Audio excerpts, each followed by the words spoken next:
Hey everyone, welcome back to the Mike Gormley Show. And we're talking to Paul Rappaport, who's got a new book out called, the short version of the title is wait a minute, Gliders Over Hollywood, is that right? Fighters over Hollywood. Yeah, okay, that's not the full title, but that'll do. That'll And we do. just listened to, as we came back in, we listened to Run Like Hell by Pink Floyd. And you got to hear this story from Paul about that song and that band. And take it away, Paul. Thank you. Yeah, yes, that's a very big song in my life. I had worked with Pink Floyd since the early 70s, since the Wish You Were Here album was on Columbia. And I got to know them for a lot of years, and we became friends. And there was a time, when there was a big breakup where, Roger Waters left the band, and you can read about that in the book. I document what that was like because I was right in the middle of that feud, which was sad. Still going on. Yeah, but it's worth reading about. And so Roger went to do a solo um, career, and Nick and David decided, to continue as Pink Floyd, and their their record that they would release on their own was a record called A Momentary Lapse of Reason.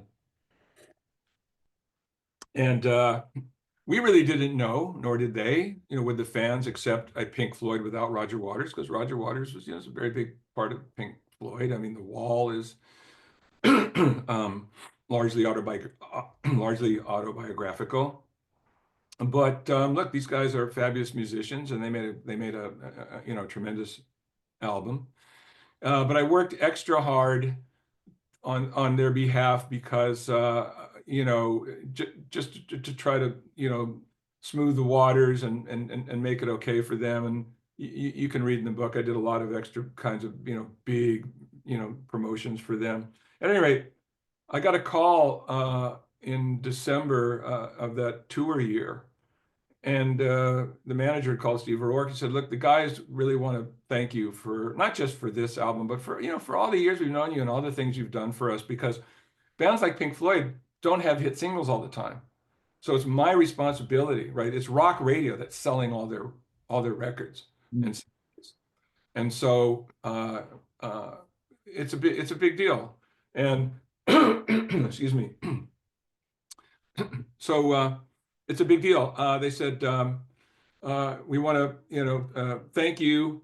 And I won't belay the story, but it comes to the point where they call back and they say, "Oh, we figured out what we should get you for a present." I said, "I don't need a present." They said, "No, no, no, we want to give you a present. Um, you're going to come and play a song with Pink Floyd live." And I said, "Oh, you mean like at a rehearsal?" And he said, "No, at a proper gig." He said, "But you have to come to London, Paris, or Russia, I think it was, because the States tour is over." And I said, "Well, Steve, I'm like I'm a really like a guitar player. I don't want to like get up and pose." He goes, he goes, "We know that. Gilmore knows that. That's the gift, right? You play with Pink Floyd. Like, don't you get it, right?" I was, "Oh, okay, sure, I'll be right there."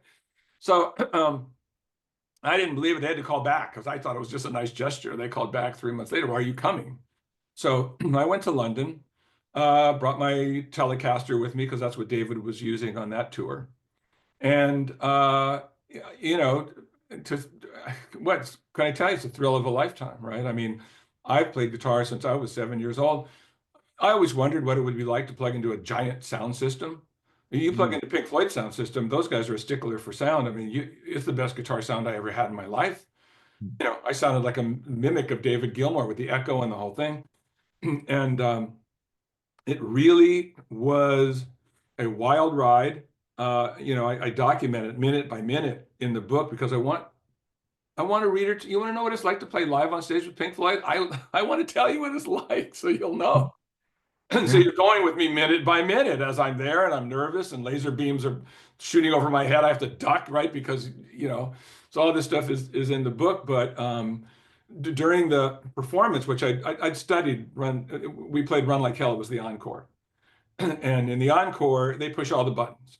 And there's flying saucers overhead, and robots are coming out of the stage, and there's pyrotechnics, and there's lasers and everything. And it's very thrilling. They're looking at me because they know how much fun I'm having. And these guys have big hearts. I want to be clear. You know, come on. Who calls you up and says, we want to thank you, come and play in our band? Yeah, right. Yeah. Come on. That was our band being one of the biggest in the world. I've had some nice gifts, but this one tops everything. Yeah. I'm playing away, and Gilmore's running back in my ear, and he's yelling at me, rap, let him have it, drill him. I'm like, David, shut up, you're gonna mess me up, right? But he's having fun. Best part of the whole thing, in the middle of Run Like Hell, there's a breakdown.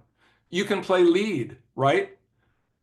Gilmore turns around, plays the lead lick, and then wiggles his finger at me in guitar speak. That means answer. I turn the volume up my guitar. I play the same lick. Next thing I know, I'm trading licks with David Gilmour. Amazing. Oh my! You know, it was only a nanosecond, because you'll mess up as a musician. But I swear to God, there was a nanosecond where I'm sitting there going, let me get this straight.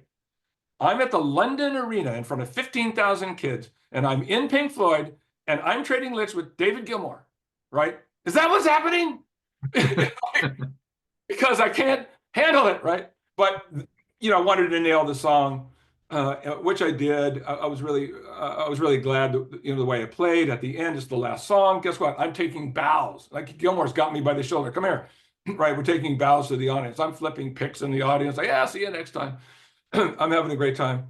Best part of the whole thing, the crowd's leaving, the stage lights are down. John Caron, who's an amazing keyboard player who played alongside Richard Wright during these performances, and was a friend of mine. He's a musician, and not for nothing, he's, you know, I'm putting my guitar away, and he walks across the stage and he looks at me, and he gives me a big thumbs up.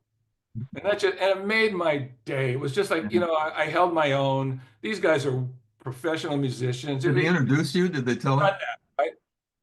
He wouldn't have done it if it wasn't real. It just made me feel like, man, thanks, you know. But did they tell the crowd what was going on, or was it just come on?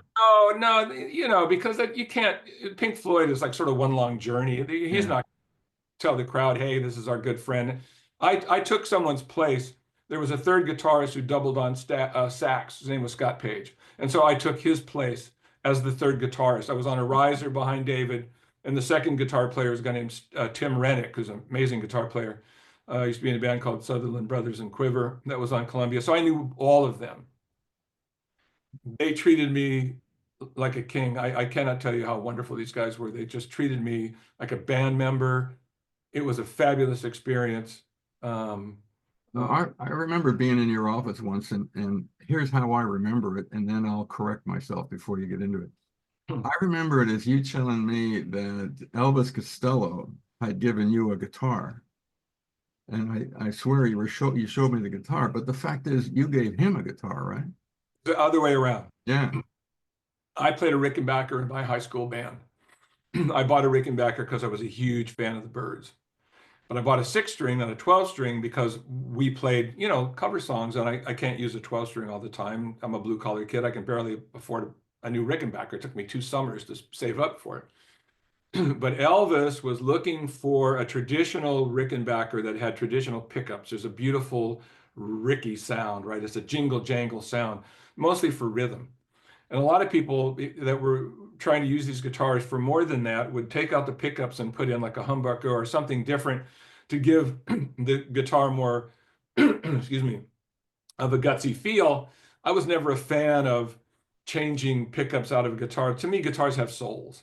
They are what, if you want a different sound, get another guitar, but don't Frankenstein, like don't take somebody's soul out and stuff another brain in them, right? I can't handle it. When we were out searching for guitars, we couldn't find a Rickenbacker with original pickups. And then I'd remembered that I didn't use mine for a long time. It was under my bed. It was in my high school band. But when I learned how to play the blues, I went on to play Gibson Melody Makers, Les Pauls. So I didn't play the Rick anymore. And I said, Al, let me just give you my guitar. And he said, oh, well, let me buy it from you. And I said, we were becoming friends. And I said, Elvis, I said, we're becoming buddies, and I'm such a fan of your music. So I said, I said, L, it means more to me to just give it to you. Because people had given me guitars as gifts. So you probably were in my office. Someone had given me a guitar because I was getting guitars. So I told him, I said, it feels like I should give one back. So I give it to him. The end of the year, he calls me in December. He goes, Rap. I go, what? He goes, wait till you hear my new album, Armed Forces. He goes, your Rick is all over it. And I went, oh man, that's great, man. My Rickenbacker guitar that I bought at Downey Music, right, for $450 in 1967, made it famous, made the big time, right? And so every time I hear, what's so funny about Peace, Love, and Understanding or Oliver's Army or any of these where I can hear my guitar, right? I get a big smile on my face. It's like my Rick that I saved 2 summers up for made the big time, on one of Elvis's great, records. So. Well, we're going to hear Peace, Love, and Understanding in a few minutes as we head out the commercial. But meanwhile, I just want to catch up on some Bob Dylan stuff, because not only is he iconic, he's still going, and he's still writing with such depths and so on and so forth. But you knew him pretty early days, right? I did. I know you're gonna have to take a break in a second, but when we come back, I can tell you about Bob. I will tell you that one of the greatest things for me in my career was having a relationship with Bob Dylan, because for me, he's the Shakespeare of our times. I mean, there's no better songwriter. There's nobody more prolific. Right. Actually get to know him and help him, which I was able to in some numerous occasions. I felt like I was able to give back Sure. to something that meant so much to me. So what a great position to be in. Not very many people can do that. yeah. So, when we come back, I'll tell you that. And I promise you I would tell you a fast Keith Richards story. I need to tell you this because it's really great. So when we come back from commercial, I'll tell you that. Okay, well, we're going to listen on the way out to commercial to, or actually listen to Paul's guitar on Elvis Costello's What's So Funny About Peace, Love, and Understanding, and we'll be back right after that.